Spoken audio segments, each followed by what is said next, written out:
Let's stay in the SEC for our second game. Number 11, Alabama, 3-point favorites on the road at number 15, LSU, 6:30 p.m. on ABC.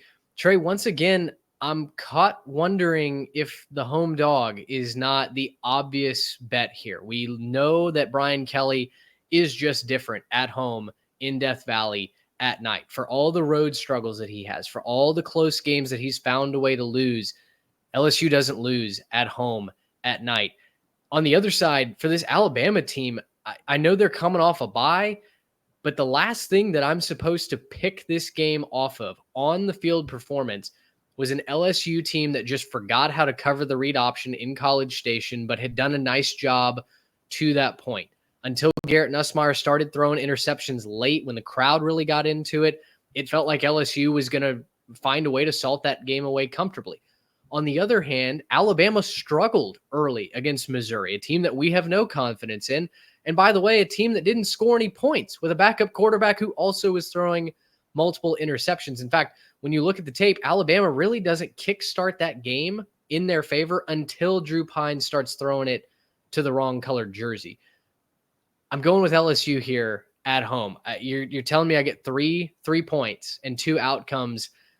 I know, like I said, I don't believe in Brian Kelly as a winning coach at this level in the SEC necessarily, but at home is a different beast, and this Alabama team is not the Alabama team of old.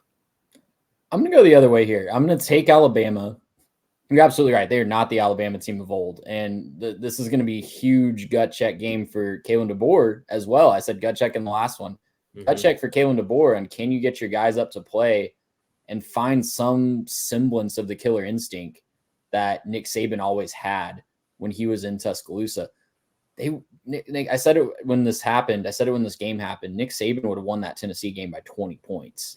And the team just wasn't locked in and ready to take advantage of all the mistakes that Tennessee was giving them in that first half. But I'm picking Alabama because I think in the same way that Lane Kiffin was salivating watching, what Bama did to Georgia, I think Jalen Milroe is salivating a little bit looking at what Marcel Reed and Lenore Sellers have done to this LSU defense this year.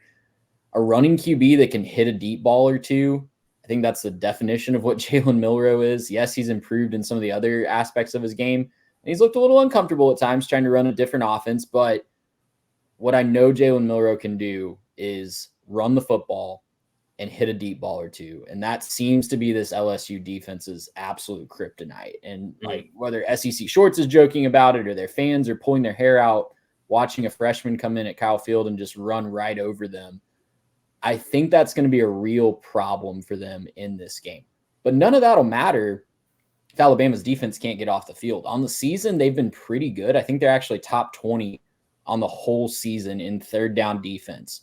But in their two losses, they've given up 56.25% conversions on third down. That would be good for 134th out of 134 if they were doing that every single game. So it really is just what type of focus they have and what type of intensity they have in those critical moments on defense. If they show up and play the way that they've shown against teams like Missouri and teams like Georgia in the first half, then they're going to win this game in Baton Rouge, and they're going to position themselves to be in the college football playoff and knock out a rival from contention.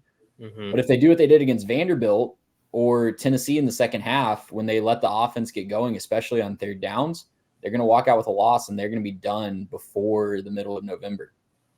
The SEC student availability reports came out just a little bit ago. West Weeks and CJ Daniels for LSU are listed as questionable for this game. So it is worth monitoring. If you're waiting to lay a few hard-earned American shekels on this game, I would definitely check the injury report, maybe a little closer to kick. We're picking this on Wednesday night as we sit here. Trey, I want to set something up for you before we move on here. This is an elimination game for the college football playoff. There is no doubt about it. The loser of this game can pack it up. They're not going to the SEC championship game. They're certainly not going to the college football playoff. And you have two storylines that are absolutely fascinating.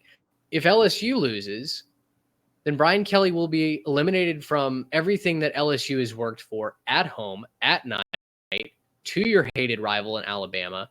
And oh, by the way, you would have had 2 losses in 3 weeks sandwiched around a bye where you blew a double-digit lead in College Station to Texas A&M that not only has on-the-field ramifications, but recruiting ramifications as well. And I mentioned the steam around Brian Kelly not being the right fit for LSU. It seems to kick up again if they lose this game.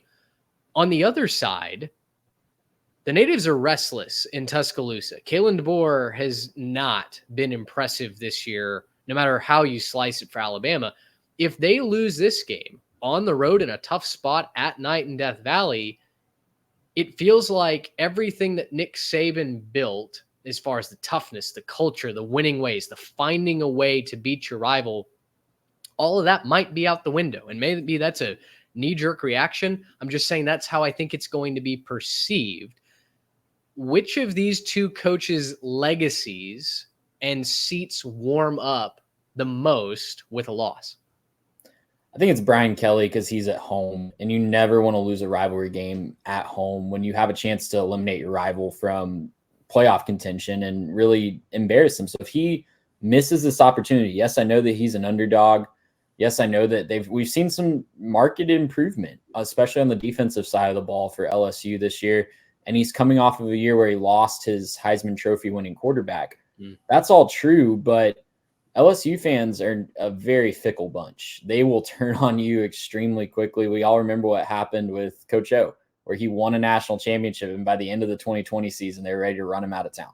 So it's going to be Brian Kelly. If he loses this game, one, he misses a golden opportunity to prove that LSU can just be a model of consistency in this era of college football, because it would be setting them up for 3 10-win seasons in a row, and one where they were knocking on the door of the college football playoff. They would have been able to knock out Georgia in the SEC championship game. Then they would have had a shot at the 14 playoff. And then another where they're going to go to Atlanta again 2 times in 3 years. There's not a lot of hardware there for Brian Kelly. And yes, if he wins this game, he will have gotten to Atlanta. But if he loses this, they're 3 years in, and the LSU fans are going to start wondering when the trophies are going to be coming, because they're so used to that with all of the last, 3 or 4 coaches having won not just an SEC title, but a national title relatively quickly. I think I agree with you. I tend to lean in favor of Brian Kelly there. On the other side, though, if Kalen DeBoer does lose this, we talk about culture in college football and how important that is, especially in a transient era now with the transfer portal. It's so difficult to build that up.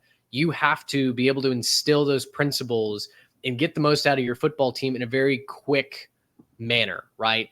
And DeBoer is obviously filling the biggest shoes in the history of this game following Nick Saban. And yet, I wonder how bad the fallout is in Tuscaloosa if DeBoer loses this.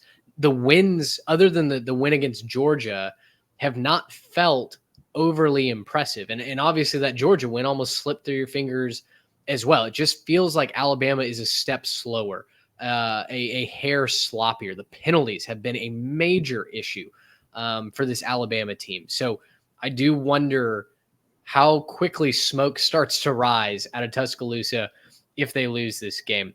Gracious,